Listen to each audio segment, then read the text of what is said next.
What is up, everybody, and welcome back to the Triple H podcast, Happy Hour Hoops. And we have a draft show for you guys, recording during the NBA draft, round 2. Bronny's on the brink of being drafted, possibly. Crazy first day of the draft, and now we're here for day 2. Shams is absolutely locked out of his Twitter, as he told us. And we're here, though. We're here covering the draft. Jake, Steve, how are we doing? I'll let Jake go first. I was going to say, Steve's feeling some type of way here. That's.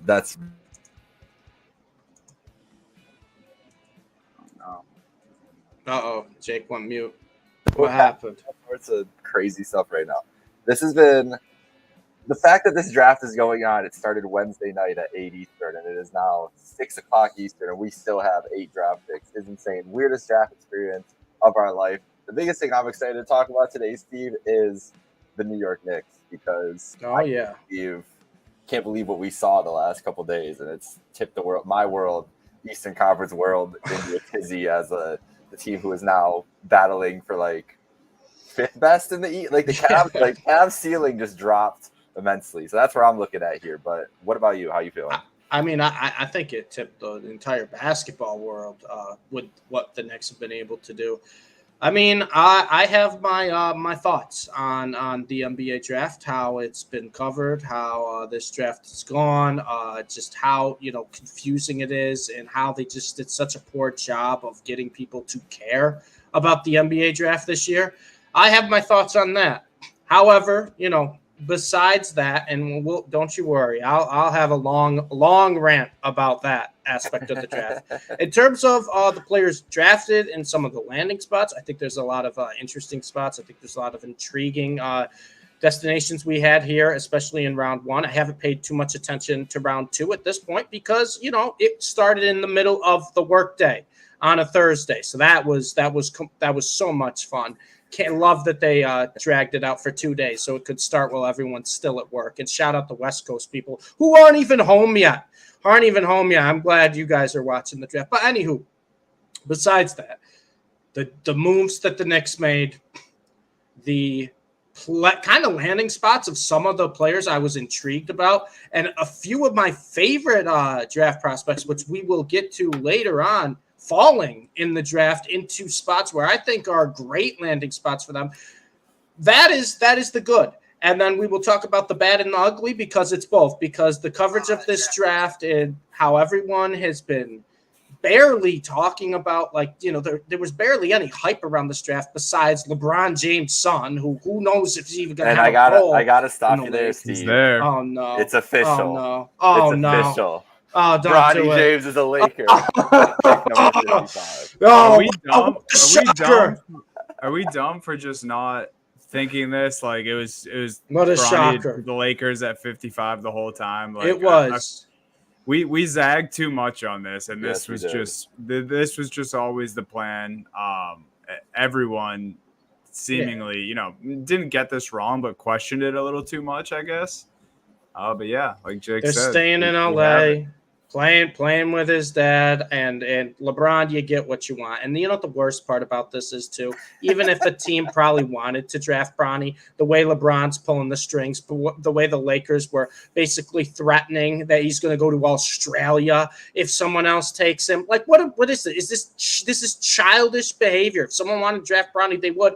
And, oh, by the way, none of those teams wanted to draft Bronny because he wasn't good.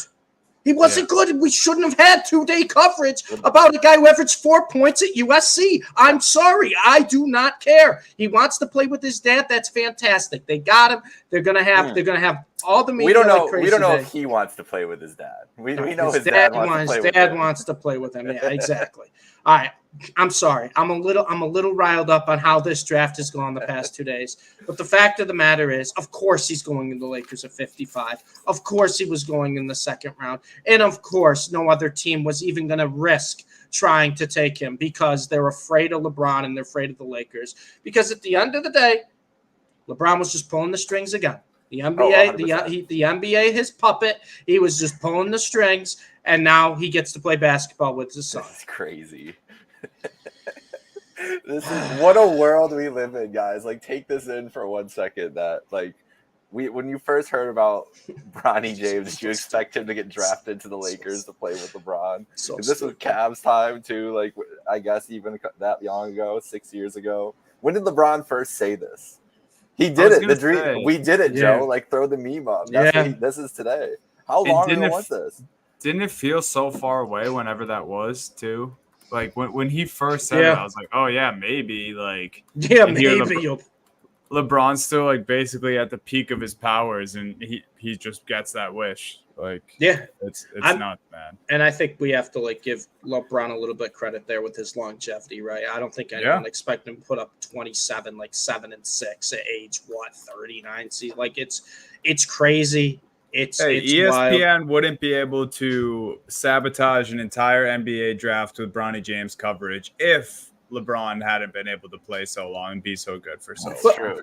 But don't worry, Donnie. ESPN, God forbid, they stay 2 days at the actual draft location. They got to go back to Bristol in their little studio to drag an entire day's coverage over a second-round pick where everyone knew the Lakers were going to take it.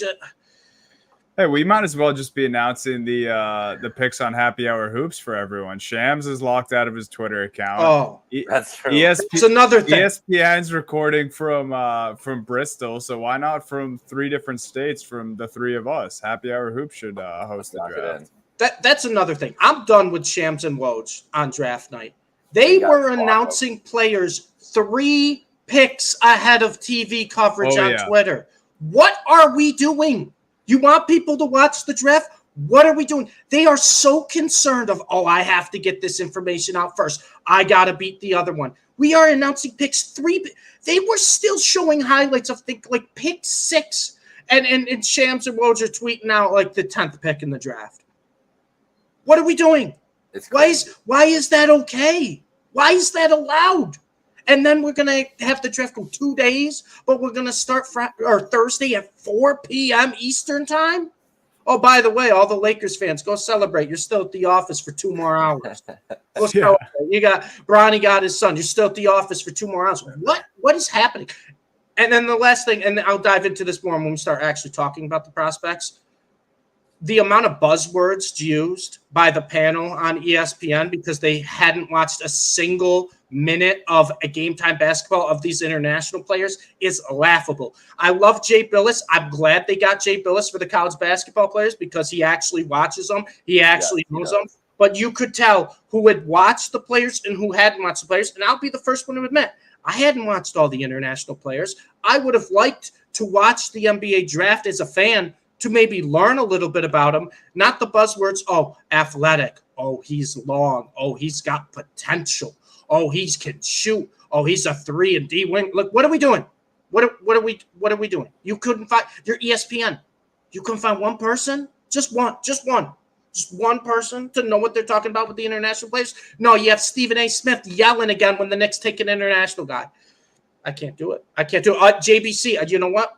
I'm not jealous that I was never drafted JBC. But JBC, I know JBC's in the chat. Chicago Bulls, I troll them a lot. I think Bulls got one of the best picks of the draft. I agree. I was going to give JBC his flowers for that too. You read my mind. People forget that this time last year, the projected number 1 pick was Matas Buzelis. Yep. And he fell right into the Bulls' lap. And I think he's got as high of a ceiling as probably anyone in this draft class. So, JBC, I will dive into that more, but I got to give the Bulls a shout-out because we troll them a lot on here. There's some of the good. All right, someone else talk. I'm too upset. This draft. This is so going to be so hilarious, bro. Like, I'm so ready for Laker game. Like, the melodrama of LeBron and Bronny on their stage. We need a Kardashians, like, TV show. Like, just go all in. Just do like the LeBrons and just have like a Netflix documentary come out at the end of next year. Like, this is insane. Like, what lengths could they go to? The lengths they've already gone to get to this point is insane. And now LeBron, like, how much playing time does Bronny get? Like, what are we doing here? As much as me, Jake. Yeah, You like think? he's gonna probably I get a don't know. minute. They're gonna be up. What's gonna happen? Lakers will find a game. Maybe they're playing the Blazers. Maybe they're playing. I don't know who would be terrible in the West. Let's say Pistons, and the Lakers are up 30 with 4 minutes to go in the fourth, and all the starters come out except Bron, because Bronny comes on the court and they play a little. They play a couple possessions together. That's it. That's it. Okay. Is JJ Redick gonna teach Bronny how to become a sharpshooter? No, I hope not. Listen, I was thinking about this yesterday with the Connect pick. Is that his whole podcast was named after his little shooting routine. He better just make those guys go through that. Be like, listen, you want to get on the court, do this thing, and that's the best thing. That he was drawing up ATOs for Connect like minutes after they drafted him. How did he fall into the Lakers' lap? Yeah, Connect at 17. I wanted to talk to you guys about that. How hilarious would it have been? Connect on the board and they go Bronny at 17. I know. No, they wouldn't be that crazy, bro. I had my fingers crossed when the Lakers were on the clock. I was like, dude, Connect is sitting right there. This is like all they could have asked for in this draft. Perfect fit for this team. And if they took Bronny, I would have laughed my ass off. But I knew it wasn't. I knew it wasn't feasible. But I was rooting for that last night. And I don't know if you saw, Dunny, I think maybe 45 seconds after the Lakers took Connect, everyone's posting the clip of LeBron talking about the Purdue-Tennessee game and him just hyping up Connect. They're like, LeBron had this known the whole time. Stop it. Yeah. Stop it. He's talked about a lot of players like that. But I'll be honest, as someone who, doesn't necessarily root for the Lakers, Connect in LA is such a good landing spot for him. No. You guys want to see the tweet I just read? Oh no. Yes, I do. It's from StatMuse. How the trolling already begins. How many starting fives are better? Point guard, Bronny. Shooting guard, Reeves. Forward, Rui. Forward, LeBron. Center, AD. I can't do it, man. I just, you just take a look at the Lakers roster right now. It's hilarious. Like, it's one of the funniest things. Pretty weird, man. Basketball. This team is they're not gonna be good, but they're gonna be so much fun. They're gonna be endless content next year, just the way LeBron wants it. It's crazy. What an off season. But the whole time LeBron was telling us exactly how all of this was going to go. He held a coaching interview over a podcast, man. It's literally right in our face. He's like, I'm gonna get my son, it's gonna be in the second round. I'm gonna handpick my coach by doing a podcast. And the best part is JJ Redick, literally at the media when he's brought in as the Lakers head coach. He's like, yeah, the podcast is going to be done. Now I got to focus on basketball. Okay. All right, JJ. We know what the podcast was. He gets Dalton Connect too. That, like I said, LeBron talks about a lot of guys, but was raving about this guy in college. And I'm going to be honest with you guys too. I'm very high on Dalton Connect. I think he's a better Austin Reeves. I really do.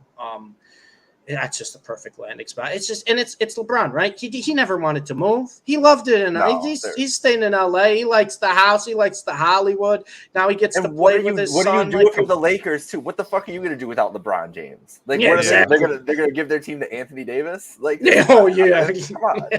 For 30 games, Anthony Davis. And I think when Bron goes, AD's gone too. I think so too. This organization has been such a mess for so long. And Bron came in, won the weirdest year of our NBA lives that we'll ever have, and wins a title. Yep. And so it's a success by that measure for anything. But he couldn't do anything for this Lakers team, and it's not because he's not one of the top players, top 5 players in the league anymore. He still has the great stats, he still has the production, everything else.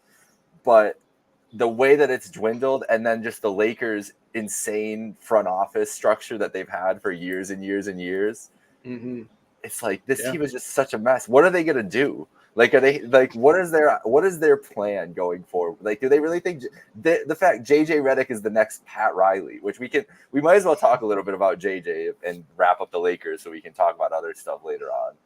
JJ Redick is I'm still bullish on JJ.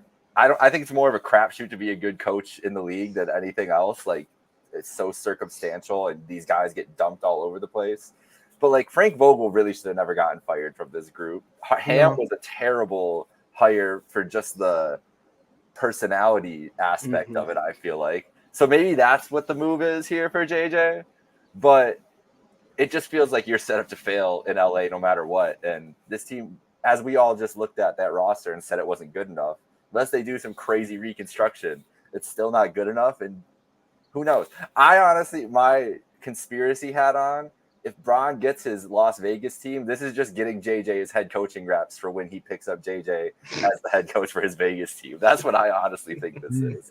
Just be wary of that 4 years, 5 years down the road when JJ Redick is named the inaugural Las Vegas Monarchs head coach or whatever their name's going to be. Yeah.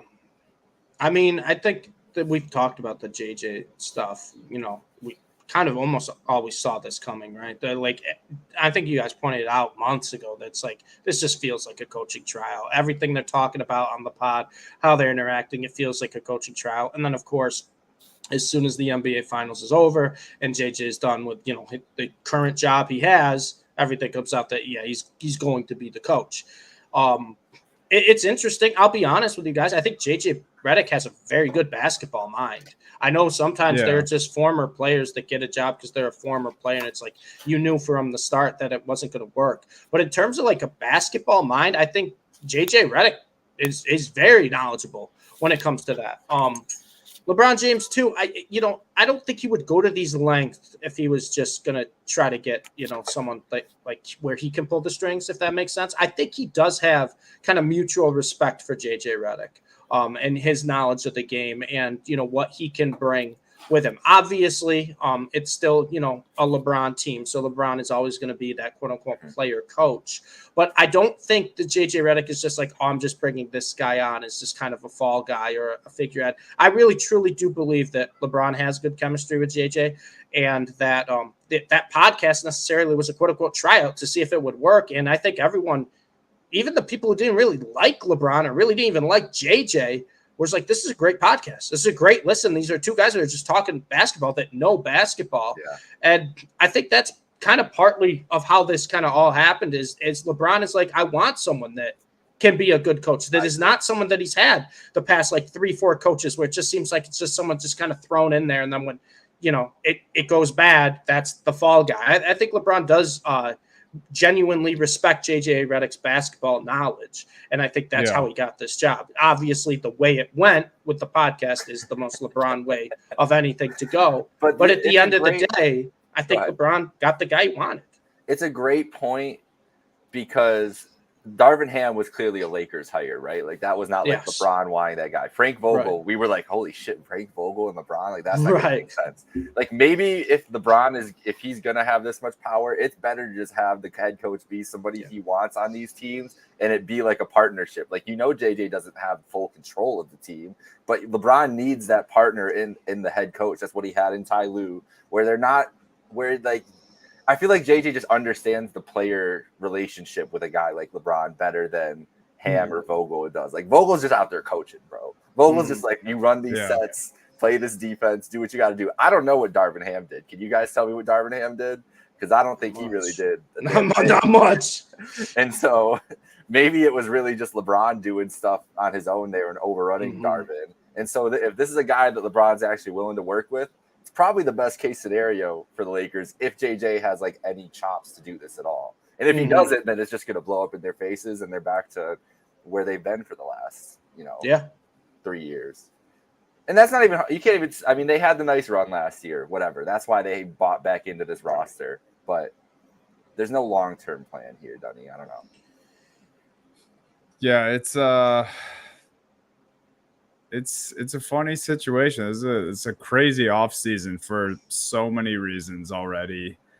Just like, I feel like this doesn't even allow us to fathom that LeBron is at the age he's at and still doing this now. Like, we have all these other things surrounding LeBron to be surprised or impressed by, like the fact that JJ Redick has is fourth grade coaching experience, and now he's LeBron's head coach, and his son is on his team now. And it's just crazy. This guy is damn near 40 years old and, still has this much impact on the game that we love. And All these things are happening. But yeah, I don't know what to expect about the Lakers next year. I do think JJ will do a fine job. I think, LeBron will probably decline a little more, but will still be at the top of his game. And I do kind of hope there is some moments where Bronny gets some real minutes, because I'm just so fucking curious to see what that actually looks like. Yeah. Like there's just, I don't know. Like, it's just watching him at USC. I know we didn't get a large sample size, and I know he was coming off of, a really serious health thing, but I just can't imagine it looks good, him in real live NBA action. Obviously, he has, the rest of the summer to get prepared for that. And he obviously is in one of the great organizations in the NBA, but it's very strange, man. I'm intrigued by it all, maybe for some weird reasons, but intrigued nonetheless. You guys want to talk about some news before we talk about what went down yesterday, and then the rest of today? All right, so the big trade was the Nova Knicks really assembled in New York now, because Mikal Bridges got traded to the New York Knicks. He's joining Jalen Brunson, DiVincenzo, Josh Hart, the whole lot of them.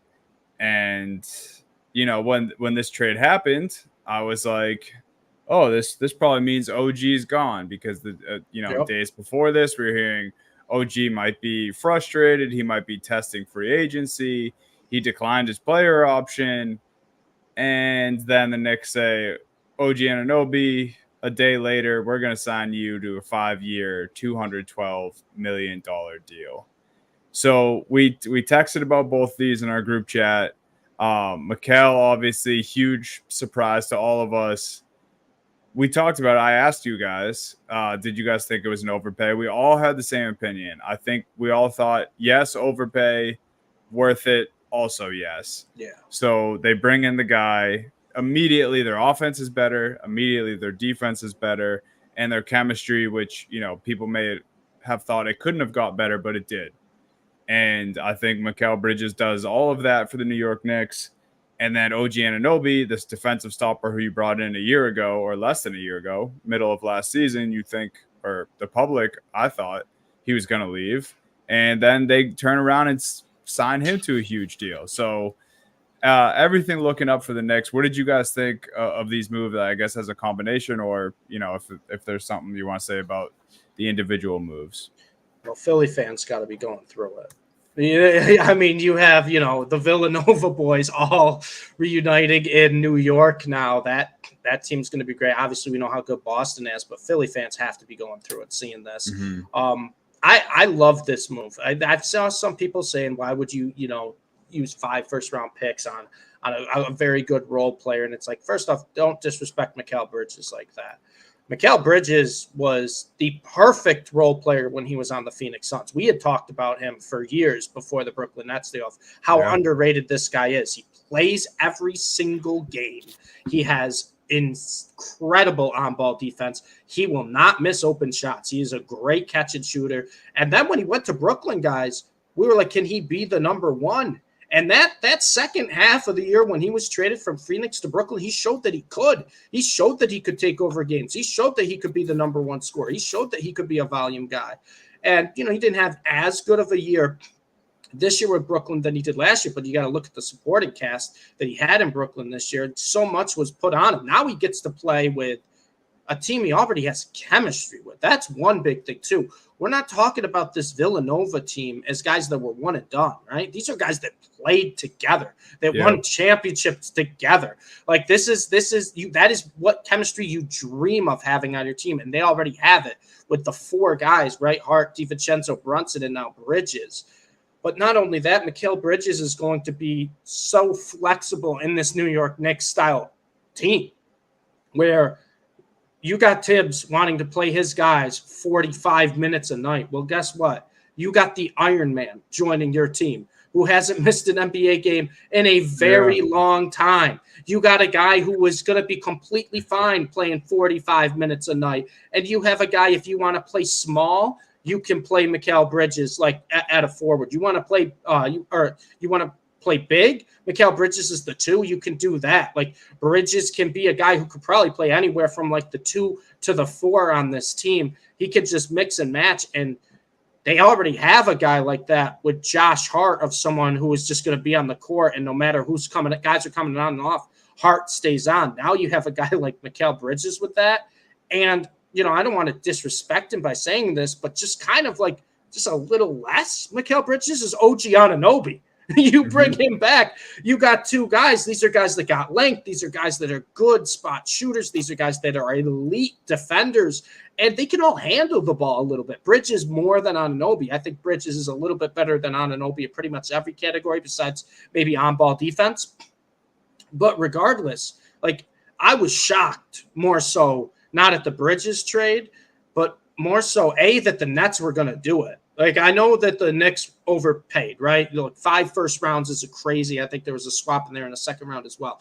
That's a lot to give up. But, when you're trading with your division rival to get a guy that they basically said was not quote unquote untouchable, but you're really going to have to pay for him, they did it. And I'm more shocked that the Nets were the ones that said, okay, we're going to do it. I thought the Nets, honestly, with the Knicks, it was like, there would be nothing that they would accept. You know what I mean? Yeah. Like, it would be like, even if they offered them something ridiculous, they're like, no, we're not going to trade him to the Knicks. But they got it done. And then number 2, they go back right away and like, oh, yeah, we're going to get Anunoby too. And I know Dunny's going to hate hearing this, but this is the perfect team to match up with the Boston Celtics now. Yeah, they are building. You have to build a team, right, to take out the top team in your conference. That's basically kind of what the West has been trying to do the past couple of years, right? Trying to build teams that can beat the Denver Nuggets. The Boston Celtics are the team to beat in the East, and they really have been for the past 3 years. But they came up short against Miami last year. But regardless, they have been the team to beat in the East the past 3 years. What did Milwaukee do this past year? They got Damian Lillard because they're like, maybe we'll use him and Giannis as a scoring threat to beat the Boston Celtics. It didn't work out because they sent Drew Holiday to Portland. Boston's like, well, we'll just go take Drew Holiday. If you're going to send him there, we'll just take him. Didn't really work out, but they made that move basically to try to beat the Boston Celtics. The Philly, everything they've done is trying to compete with Boston. The New York Knicks have built the perfect team to compete with Boston. Because if you want to beat Boston, they're a tough team, and they're such a gifted scoring team across the board. You gotta get guys that are basically positionless, that can switch on pretty much anyone, that are very physical, very strong, and that are guys that are, like I said, that are just kind of, I guess, flexible, right? Both offense and kind of defense. That's what the New York Knicks are building. And not only that, on top of that, you add in the chemistry with the Villanova boys. The first thing I did when I saw the Mikal Bridges trade happen, I went on Twitter to see if Jalen Brunson and Josh Hart would say anything. Josh Hart, I think, quote tweeted it 4 seconds after it was posted. And Jalen Brunson, who doesn't even go on social media pretty much anymore, especially Twitter, was tweeting about it right when it happened. Like, they're hyped, man. They get to play with one of their best friends they went to college with. And that's something you can't teach. You can build as many super teams as you want, but you can't teach the friendships and the chemistry that the New York Knicks have right now. Yep. And reports are that Brunson was pushing for it since the season ended. Oh, absolutely. So obviously they were all pushing for it. Everybody was pushing for it. Yeah. And that's that. The Knicks making it and getting it done is a credit to them. And like, yes, we accepted it was an overpay, but here's their draft picks that they have left still. Because the Knicks were always a team that we talked about wanting to trade for a star because they have extra picks and they kind of loaded up a little bit. They still had 2 picks this year. They took Tyler Kolek in the second round today. They took 2 guys. Who were they in the first round? I don't even remember the names off the top of my head, but they have next year they have 3 first round, or they have, oh no, this is wrong. They have 2 first rounders that are protected. Then I think the year after they have a second or something like that. And then they still, the point is they still have like first round picks from other teams and other deals down the line that this is like a big ask, but I'm pretty sure 2 of them are their own picks too. Like they're going to be a good team. I think they have Milwaukee's pick, who's going to be a good team. They didn't give up like primo assets for this. And the sum is greater than it's greater than the parts with Bridges adding to this roster. And like you said, the chemistry and everything else that you just go do it and see. And there's only so many options that you can go all in when you're in this new setting with the NBA where there's the apron and the second apron and everything, and you really have to have assets under control before you do anything. Mm-hmm. And the Knicks were perfectly set up to strike this offseason because the OG deal was going to come off, and they could make a move to basically retain him and keep 2 guys. And there's still rumors about Hartenstein potentially staying too. And which would be crazy. And wanting to, yeah, it would be insane because this team, that would be the team. That's the squad next year. Mm-hmm. But it's a deep team now, which was, I think, my biggest issue with them this year is that they're playing, you know, when guys are getting hurt, they're down to like 6 guys, 7 guys, and they just ran out of steam. Yeah, this team it's going to be so much fun. I think it's like a 60-win ceiling on this roster right now. I don't know if it's more than the Celtics are, but it's a team that when you look at the rest of the East, there's a clear hierarchy there. And it depends on what the Bucks decide to do too, because I think we all still believe in Giannis. And if they can get a little Dame redemption season from last year, I refuse to believe that's like, we're just on the decline of Damian Lillard at this point. So I'll give it another benefit of the doubt, but the Giannis factor, but there's a clear hierarchy in the Eastern Conference now. And it's the Celtics and the Knicks, probably the Bucks after that. And then you have, you know, I guess maybe Philly can be there if they're healthy too. But I was going to say like it's a Philly, Cleveland, Orlando, Indiana mismatch of teams at this point. Absolutely. And a couple of the craziest parts of this deal are that Mikal Bridges is, you know, relative to how good he is, pretty inexpensive for the next 2 years for the New York Knicks. Yeah. $23 million, then $24 million. Like there's teams playing role players that money, and you bring in a significant guy like Bridges on that deal. You're able to dump Bogdanovich's money too in this deal. You get rid of him, send him along in the trade. So it was just a really good trade all around. And yeah, if they somehow are able to pull off, you know, keeping Hartenstein, I don't know what's going on with Julius Randle. I feel like his name's kind of been quiet in all of this. He was a guy who I thought they might trade this offseason, but now do they just keep everyone? I really do. And just try to run it back? Yeah. I don't see why you wouldn't, right? I think you might as well try to get as close as you can to the second apron and just kind of pay the guys on your roster. And Julius Randle forward. As like, you guys know how much I dislike Julius Randle, but Julius Randle as your 4th option on offense or 3rd option on offense is a much better world to live in than 2nd option, I think. And defensively, think of how much less he's going to have to do defensively in any given game. Like that's what I was going to say. The wear and tear on him is going to be a lot less. Yeah, they can spell him with Anunoby or Bridges whenever they kind of want. If it really is, you know, defensively, if he can't play the amount of minutes they can. But the nice thing too, and the reason I think they keep Randle is we forget Randle's very, very good basketball player. When he's on, like he can score. Like he can score. He'll have those games where it's like 24 points in midway through the second quarter. You're like, it's just a Randle night. But now it gives the Knicks options. There's no more pressure on Randle. There's no more pressure on Jalen Brunson. Like, you know, Brunson in the playoffs, he had to carry the load scoring. You now have 3 guys, Bridges, Brunson, and Randle, where on any given night, they could be the leading scorer for the team. They could be the leading shot attempt for the team. So that is not only just flexibility on the roster, but that is also like you could play the hot hand. Oh, we've seen Randle be streaky, right? We've seen Randle have a 7 for 8 start. We've seen Randle have like a 1 for 10 start. This gives the Knicks options. No longer does Jalen Brunson have to try to shoot 30 times in the playoffs or have a usage rate that is through the moon, right? No longer. Mm-hmm. Like all these guys can kind of handle the ball. All these guys can kind of create their own shot. And you're surrounding them with OG Anunoby and Josh Hart, in my opinion, 2 of the best guys to surround scorers with. Dante DiVincenzo, who we saw get absolutely scorching hot some games from outside. Yeah. I mean, they're just surrounding with the perfect role players. Isn't that crazy that like some combination of Hart, Deuce McBride, and DiVincenzo, like 2 out of 3 of those guys are going to be role player or bench players. Yeah. And maybe all 3 of them are coming off the bench for this team, which is crazy because DiVincenzo and Hart were great starters for this Knicks team last year. Yep. You know who also had a couple good guys come off the bench that could be starters elsewhere? Peyton Pritchard and Sam Hauser from the Boston Celtics. Al Horford when Porzingis was healthy. Like I said, the Knicks are building a team that can compete and they can get in a war with the Celtics in a 7-game series. And I know, Donnie, you won the championship. You're still riding high. But I have to ask you, as a Celtics fan, you have to be a little bit like concerned with this. Like the Knicks, like they could give us a series. Yeah, no, for sure. I think maybe me thinking OG was gone was just straight denial when I saw the Bridges news. Yeah, but I have a close friend who's a Knicks fan. Shout out Kieran, and we're in the group chat going back and forth, and he's saying all the things that you're saying, Steve. And I don't really think it would be fair of me to deny any of those claims.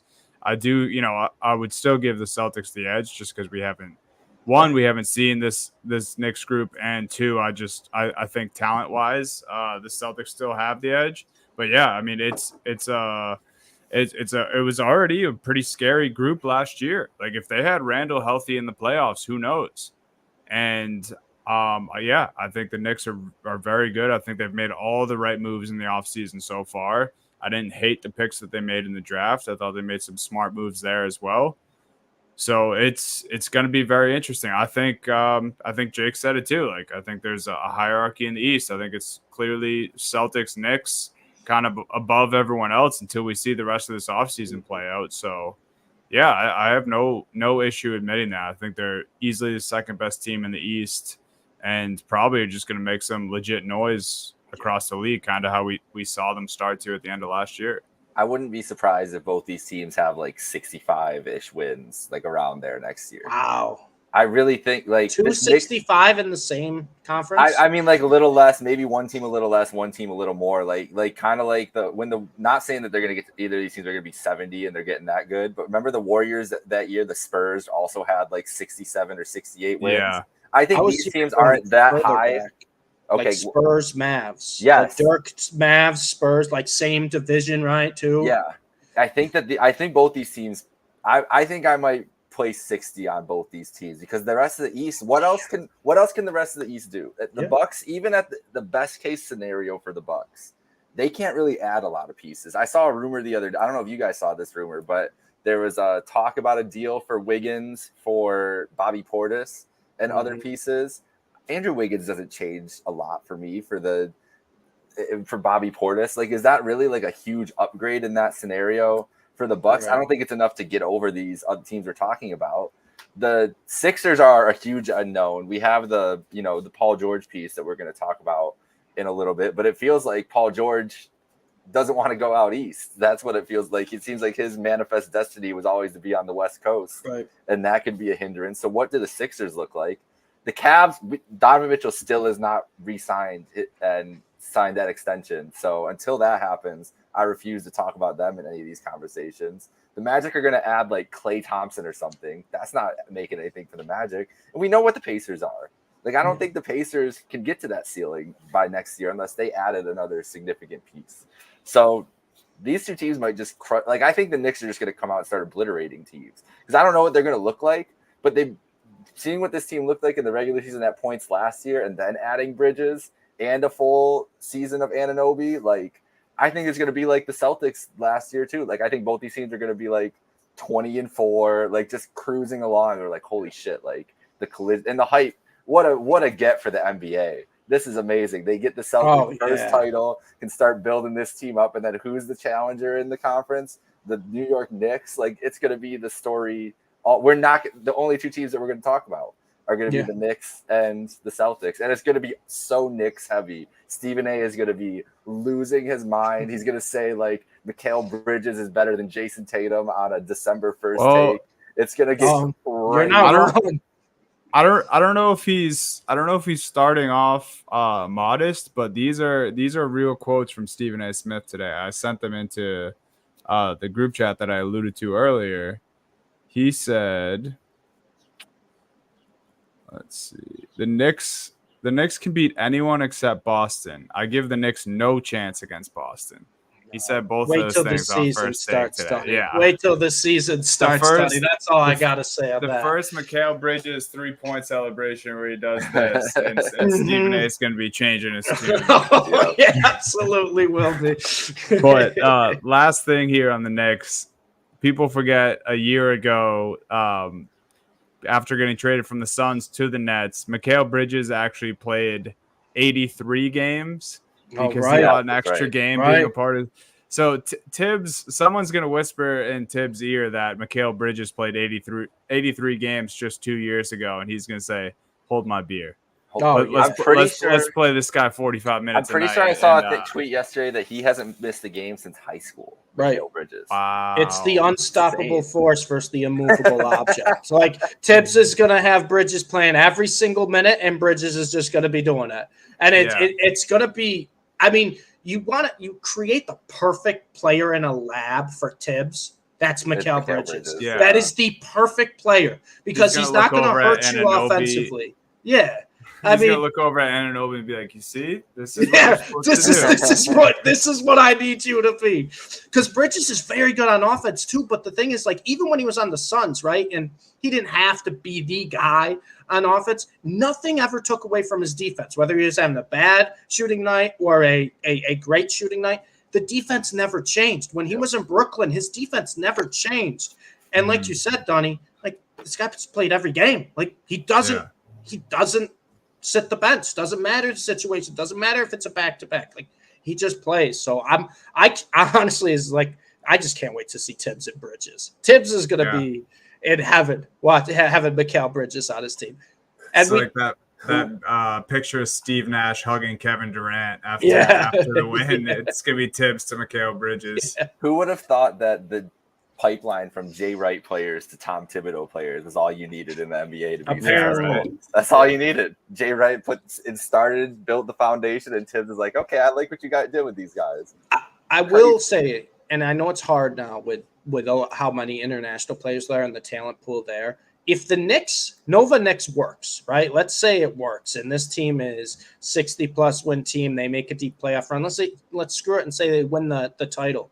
Do you think there's other GMs that are like, maybe we should get a couple guys that went to the same school? Yes. Like maybe we should get a couple guys that played together in college because there's still a lot of good college basketball teams. There's a lot of good college basketball programs. I know the international player pool is fantastic right now, but if the Nova Knicks work, because the one thing we said about the Villanova team, how good they were in college and how dominant they were for that 4-year stretch and how they were the clear best team. And the 1 year they won the championship, it was like, if you weren't picking them to win, like you didn't watch college basketball that year. Like they were clearly the best team. None of the 4 guys on the team we're talking about were really like super hyped up NBA prospects. No. They were all going to be like, they're going to be solid. They're going to be solid options. And look at just how Dante DiVincenzo and Josh Hart jumped up just by playing with Jalen Brunson. Like, I'm so excited to see this, and I'm excited to see if it works, if other GMs are going to be like, why not? Why not get a couple try it out? It's funny because the alleged idea that the Knicks, when they brought in Leon Rose from CAA to run the Knicks and everything, was we're going to get all the Kentucky guys because he had all the Kentucky clients at CIA. They already had Randall. They're like, we're going to get Anthony Davis. We're going to get Booker. We're going to get, and now they've just done this. They have done that. This was their idea. They just were at the wrong school. Wrong blue blood. And the Knicks before that kind of tried to do it with RJ Barrett and Zion. Because when RJ Barrett was still there, they were like, let's get these guys here. And then like even Cam Reddish, when people were still high on Cam Reddish, we're like, are we gonna try to get the Duke guys together in New York? So maybe it's something that ends up working. What I want to know is the Knicks organization just gonna go after Chris Jenkins now? And where's Archie Diacono? Where's he hiding? Chris Jenkins just comes off the bench and hits a buzzer beater in one of these Knicks games, and no one even knows he's on the team. No, but it's awesome. The one thing I'll say, Steve brought up Hart and DiVincenzo. This would be my one zag, and it's not or a devil's advocate, if you will. It's not me as a Celtics fan. It's just a thing that I did think of today. I still think they'll be phenomenal regardless if this happens. But it is entirely possible that DiVincenzo and Hart both come back down to earth because outside of 3/4 of a season, neither of those guys have played like that in their entire careers. But maybe it's just the chemistry thing that we are just talking about. Maybe they just need to play with their bros. And I'll tell you what, I would not be surprised if the Knicks started Josh Hart, because he's kind of that guy, like where you could start him if you have other guys that are scoring options. And DiVincenzo, obviously, I think he'll come down to earth a little bit. But if you want to talk about like the guy kind of built like Peyton Pritchard, like coming off the bench, scorer, like you'll know when he's hot if he makes his first couple, kind of electric, gets the crowd into it. That's Dante DiVincenzo, Donnie. Even if he does come back down to earth a little bit, I don't expect him to hit 7-8 threes like he was in some of the playoff games coming off the bench. But still, it almost doesn't matter if he comes back down. That's kind of a spark plug off the bench, and a guy who can go 3 for 3 in a 4-minute span in the second quarter. Like that's even if Dante comes down to earth, I don't think it's going to hurt him. Yeah, they're still good. Still damn good. So that was the craziness outside of the draft. You guys want to quickly kind of go through our little quick hitting points that we have in the doc here on the draft? So I don't need to rant. But the rant's passed. Let's talk about the prospects now. Let's do that. Let's talk about the rookies. So I feel like even the way this draft was talked about leading up to it, like super weird draft, not talent heavy by any means. I don't think anyone was really out there calling the draft deep. I heard like sneaky deep, depending on, where players fell. And then, a lot of international guys, a lot of unknown going into it. Then we had it last night. So let's go down the line. Jake, start with you. Fave pick, surprise pick, and then, give us some winners here from the draft. My favorite pick is Castle for the Spurs. The biggest thing I was most excited about was to see what the Spurs were going to do to kind of build around Wemby, because that's the thing I'm looking forward to the most over the next couple of years, is how the Spurs kind of build this thing out. It's what they can do with Wemby. And Castle was such a great addition to this roster. Like the defensive upside this team that Pop wants to go for is it's very clear. I was wondering if it was going to be Klingon. There was all that hype. It was all smoke beforehand, but they were talking about Klingon at 4, how the Spurs loved him, and maybe they'd go 2 bigs that can both kind of shoot a little bit. But I like the Castle move. I like getting a guard to pair with Wemby and kind of start building that chemistry right away. So that was my favorite pick. I really wanted to see what they did in the direction they went. And I think that in this draft, who knows who's going to be good. There's going to be a couple stars from this draft. Who knows who it's actually going to be. So I think this was the worthy swing to take it. My surprise pick, biggest surprise, was that Zach Edey went number 9 overall and to Memphis. I don't see John Morant and Zach Edey playing together. I'm sorry.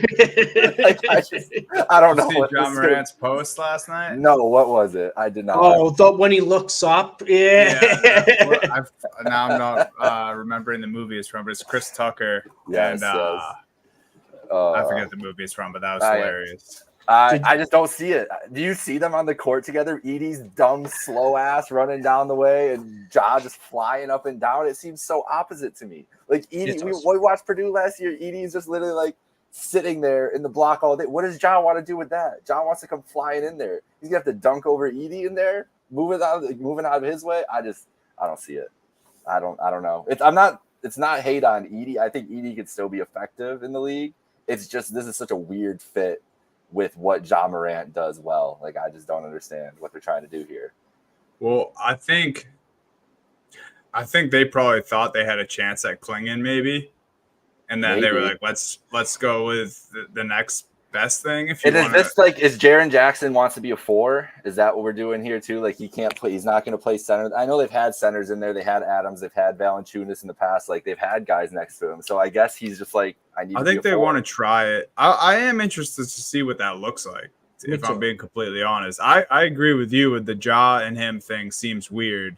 It's like you would think you would want like a more athletic center or just JJJ at the 5, like they've been doing a little bit. I mean, it doesn't fit the game style they've played for the past couple of years. Like the Memphis Grizzlies have not tried to be kind of this slow, really big man, back you down type of like offense, run through it. They want to stretch the floor. They like to play 5 out. They want their big man to be super athletic. So it was a weird draft pick. I mean, Edey was always going to be a weird one coming in this draft, right? Because he had two of the most dominant years we've kind of ever seen in college, but no one really wanted to be like, is he going to be a pro? Is it going to translate to the pros?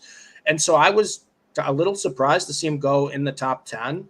But if you just want to talk about, like, you know, Zach Edey for what Zach Edey is, he was 7'4", almost 300 pounds, and really good post moves in college. I know that's kind of old school NBA, but maybe it works. Maybe it does work. Maybe they are trying something different. Who knows? I've never been a huge fan of Zach Edey in terms of what he can bring to the pros. I respected his college game, but we'll see. And also, too, like, we're still talking about a guy who's 7'4". Like, he could slim down. He could get into shape. Like, he could, like, you never know what he's going to do. You can't teach 7'4". You can't teach his size. So we'll see.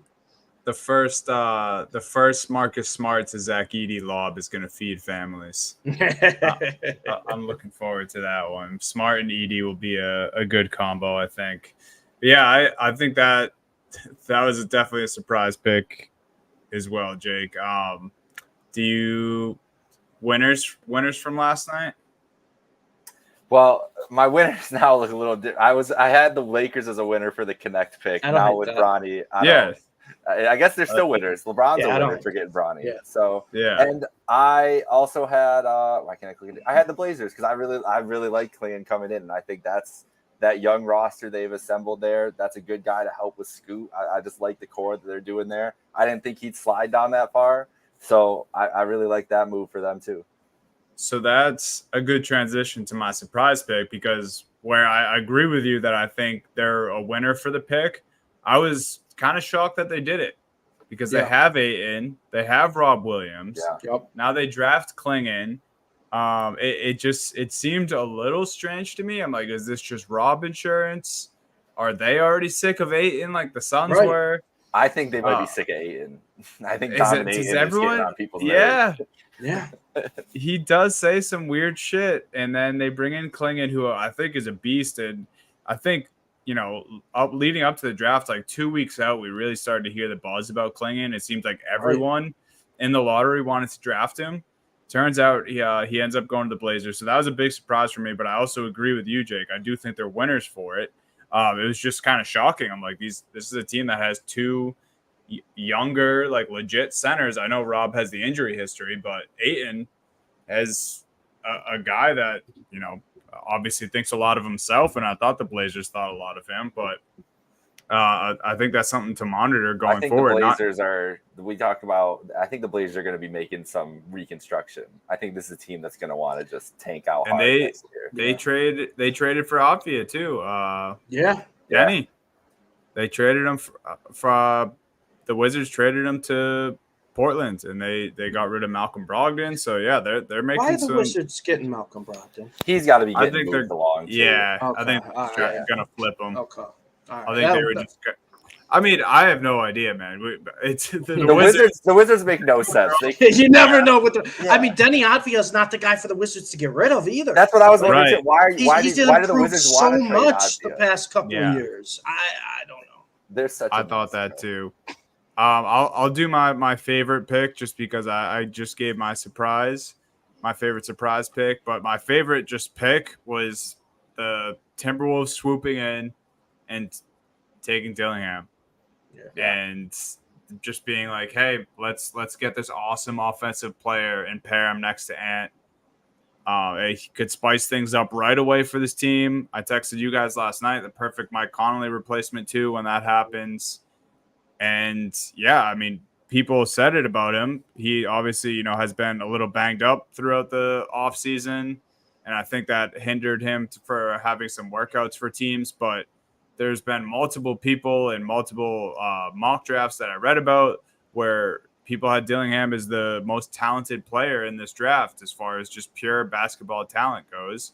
And he ends up on one of the best contenders in the West, seemingly out of nowhere. Obviously, you know, they swooped in and traded some picks, but those picks shouldn't matter to the Timberwolves with what they're trying to do right now. They have Anthony Edwards. And they don't have a lot of avenues to add players. Like they don't have a lot. It's not like they have cap space or anything like that to really do anything significant. So yeah, trade whatever future pick you have. I think it's like 2031 or something. Yeah. They traded. I think it was 2 picks. It was 30 and 31. Yeah. So, it's so get rid of your late 6 years from now, 7 years from now.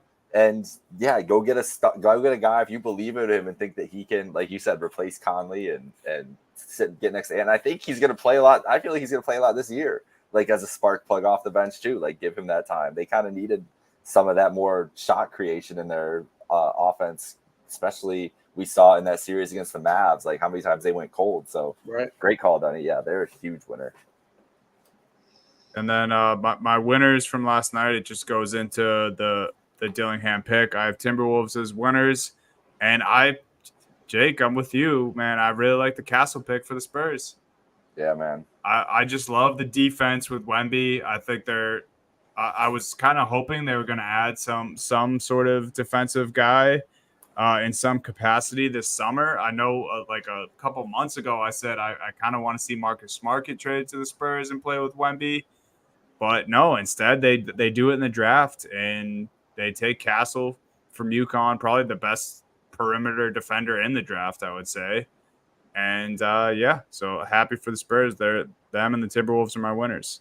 Steve, who is your favorite pick and surprise pick? So my favorite pick, I kind of alluded to this earlier in the show. It's Pattas Buzelis to the Chicago Bulls, and there's a number of reasons for this. The first thing is they got him at pick 11. Buzelis is someone who, like a year ago today, was projected to be the number 1 pick in this draft, and he was kind of always hovering around like top 5 as the season went on. So anytime you can get a guy with that type of potential fall into your lap at 11, I love it. He also gives them a ton of, flexibility with their offense. Buzelis is 6'10", almost 200 pounds.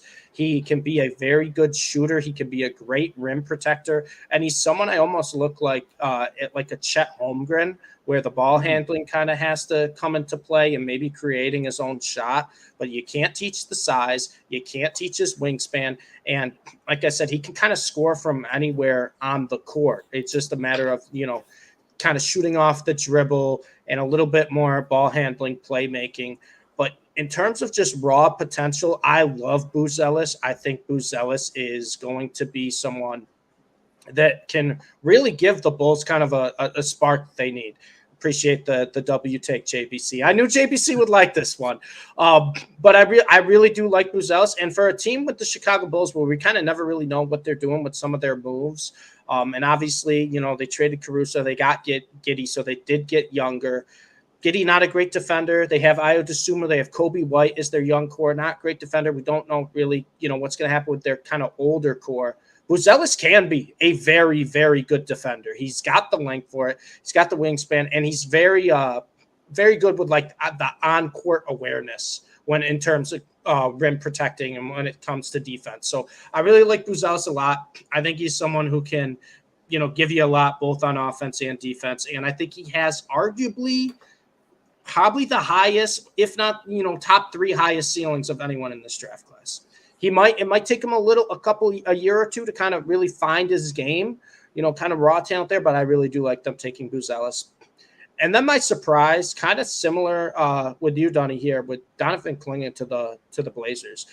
I don't know how he felt to 7. This is a guy who we were talking about maybe going 1 or 2 or 3, the weeks leading up to the draft. He falls to 7, where a lot of teams before him probably could have taken Clingan. And then the Blazers, I think at that point, they just went best available, because you're right. Rob Williams is still there. DeAndre Ayton is still there. And Donovan Clingan, the one thing he kind of lacks to the other top picks in this draft, his offensive game. He's still got to kind of tune that a little bit, right? It's still not completely there, but he gives you everything else you want.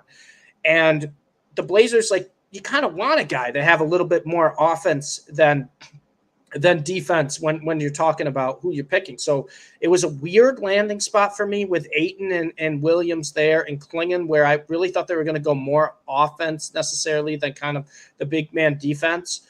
But like you said, it could be that Ayton's on the way out and they don't really like get along with him. I mean, I don't think Maybe it's Grant on the way out, and they're just gonna test the double big lineup with Klingon and Nate. Yeah. I mean that could be the case too. But also too, I don't think you could play like Klingon and Rob at the same time. I don't know if you could play Klingon and Aiton at the same time. Like, I got to see it work.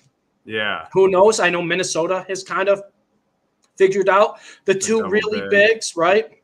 But none of their bigs can really shoot. Exactly. So that's kind of like Towns is kind of an exception, right, to the bigs we're talking about here, where he can be an elite 3-point shooter. I mean, he claims to be the greatest big man shooter of all time, which I don't really agree with. Dirk Nowitzki still existed. But, it kind of worked in Minnesota. Klingon, I don't really think his offense is there yet. I think he probably has a higher offensive ceiling than Aiton and Rob Williams if he really gets going. But it felt like, in my mind, it was best available. You just take Donovan Klingon and you say thank you for him falling at 7, because I thought he was going to go early. I truly did. So It's not necessarily a bad surprise he went to the Blazers, but like I said, Dunny, it's a surprise because A, I thought he would go earlier, and B, I just didn't think the Blazers were the best fit for him. My winners, I mean, I love your second one, dude. I love it. I'm upset I didn't think about that. I'll talk about the first one because you kind of touched on it, but the Minnesota Timberwolves. And I know we talked about Dillingham, and I love what Dillingham brings. I think this is a guy who can be almost like a Malik Monk for them right away. Where this is a guy who's, his defense, he's got to work on the defense. He's smaller. He doesn't have, as much size as other guards. So the defense is kind of a concern. But Minnesota doesn't need a defensive guard. They need a guy who could just score from anywhere on the court. That's what Dillingham is. He's also a great playmaker. So I kind of really like him. I think that's a great spot. And then also they got Terrence Shannon Jr. too from Illinois, who fell to 27. And the reason he kind of fell is because he had sexual assault charges like in this past offseason. He was exonerated from them in June. Now, it's always a risk, like when you have someone with that, with that. So you never know. But in terms of talent, Dunny, he's not 27th best player in this draft class. He could be right around top 10. This is a 6'6", just a playmaking. And you want to talk about highlight reel? You have Anthony Edwards. You pair him with Terrence Shannon Jr. I love what the Timberwolves did. And then I have to mention the Utah Jazz because no one talks about the Utah Jazz. But if you want to talk about a team that got players with super high ceilings, they got Cody Williams out of Colorado, younger brother of Jalen Williams. I love Cody Williams. I think he could be better than Jalen Williams just because of how he's built and his size. I think he's going to be great. They got Isaiah Collier from USC, who was one of the top recruits just over 2 years ago, or a year ago, excuse me, in 2023. This is a guy who's super young, who is coming out of USC. I love Collier. He's got untapped potential. And then they get Kyle Filipowski with the second pick in the second round. I mean, Filipowski, another one where people thought was going to go around pick 15 to 20, a lot higher. And another guy, a lot of potential there. They got 3 players, really high potential, and that's not like the Utah Jazz where it's like, wow, we got some exciting young players. I loved Keontae George, who they took last year. Now you add these guys in. The Utah Jazz, man, they're making some pretty good moves. They're making some solid picks. I love all 3 picks they got this year. I think 3 guys that could all have significant roles for the team. So I had to give the Jazz a shout out because I don't think anybody has even kind of mentioned what they're doing, and I think they've had one of the best drafts. Did a great job, and I think the picks they made allowed them to have some flexibility what they want to do with the rest of the offseason. Yeah, absolutely. I think it's a team that I think people are anticipating them trading anyway. They have, a lot of guys who a lot of different teams are interested in. They can go a lot of different ways with their roster. Obviously, Laurie kind of being the staple there, but they draft a whole bunch of talented guys. So I'm with you. Yeah, I'm kind of upset with myself. I didn't think of the Jazz, but even Cody, dude, going when he did, that's a guy who I guess I was right around where I was thinking, but I wouldn't have been surprised if he went a little earlier either, depending on how things fell. And then, like you said, Filipowski, I thought he's actually a guy I thought the Celtics might take at 30. Yeah. They didn't, and I think he could have gone even sooner than that, like you mentioned.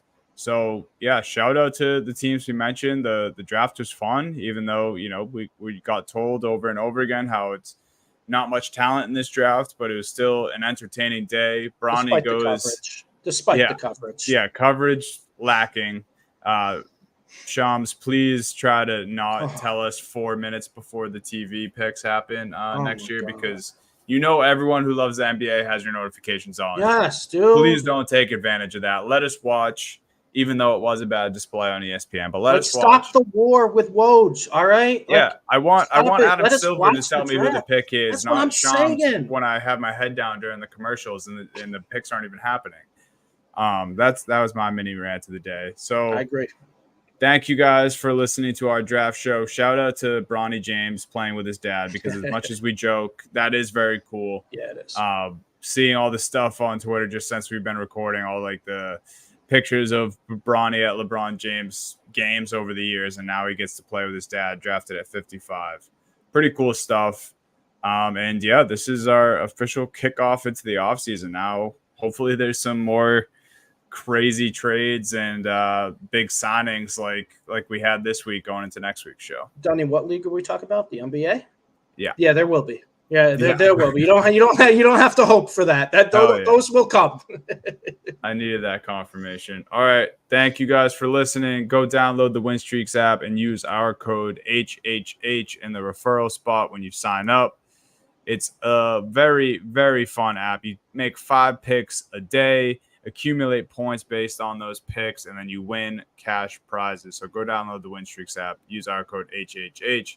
Follow Trainwreck Sports on all socials. Follow at Happy Hour Hoops 1 on all socials. Subscribe to the pod. If you're just listening, watch us on YouTube. And thank you guys. Later.